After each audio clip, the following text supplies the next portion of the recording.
Sir आज यहाँ पे जमात इस्लामी हिंद के कार्यालय पे जो बैठक हुई उसके बारे में क्या कहेंगे? जमात इस्लामी हिंद ने आज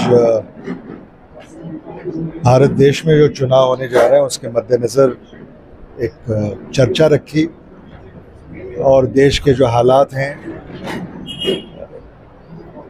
इस विषय पर चर्चा हुई। लोगों ने अपनी बातें रखी, हमने उनको सुना, हमने हमारी बात रखी और हम सभी ने ऐसा तय किया कि जो हालात देश के हैं ये हालात बदलना अब ज़रूरी हो गया है। इसमें संविधान खतरे में है, आम आदमी खतरे में है, महंगाई बढ़ गई है, किसान के फसलों को दाम नहीं है, नौजवानों को नौकरियां नहीं हैं, महिलाएं सुरक्षित नहीं हैं और ऐसे कई मुद्दों पर चर्चा हुई। जमात इस्लामी हिंद ने और SIO जो स्टूडेंट्स इस्लामिक ऑर्गेनाइजेशन है, इन्होंने भी कुछ रिसर्च करके कुछ मुद्दे उठाए हैं, जैसे स्टूडेंट सेफ्टी, उसके बाद student scholarship, jobs, equitable reservation education में।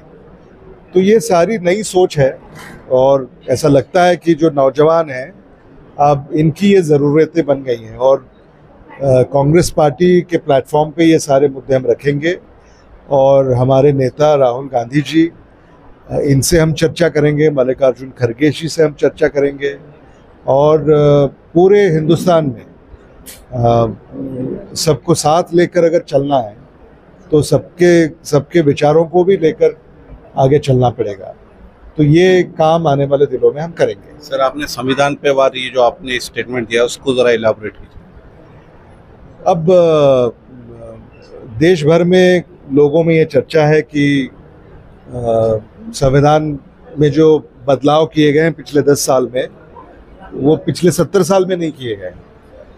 तो जो हुकूमत है वो जो परम पूज्य डॉक्टर बाबा साहेब अम्बेडकर जी ने संविधान तैयार किया था उसमें वो बदलाव करने जा रहे हैं और ये लोग नहीं चाहते। संविधान के तहत हमें चलना है, भारतवासियों को चलना है और अगर ये संविधान जिसने इस देश को इकट्ठा रखा है, इस देश में जितने धर्म हैं, जातियां हैं, उनको भाईचारे के साथ रखा है और अगर उसमें अगर कोई तब्दील ये अगर सरकार करने जा रही है तो वो तो लोगों की सुनकर तो नहीं कर रहे हैं, वो अपनी मनमानी कर रहे हैं। तो इसके खिलाफ जो आम आदमी आवाज़ उठा रहा है वही आवाज़ हम कांग्रेस पार्टी के मंच से उठा रहे हैं और इसके खिलाफ जो हम लड़ रहे हैं ये लड़ाई लोकसभा तक हम ले जाएंगे। सर आने वाले दिनों में इलेक्शन में खास करके वंचित महाविकास आघाड़ी का खेल खराब कर सकती है, ऐसा आपको लगता है?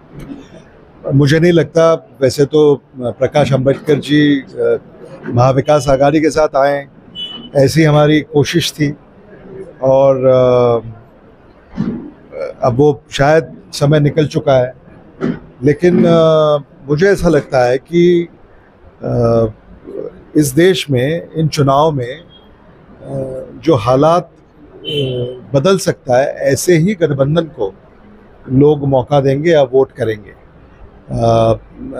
जो और पार्टियां हैं वो शायद अपनी बात रखें, लेकिन मुझे उन्हें इस बार उतना पाठिंबा मिलेगा ऐसा नहीं लगता।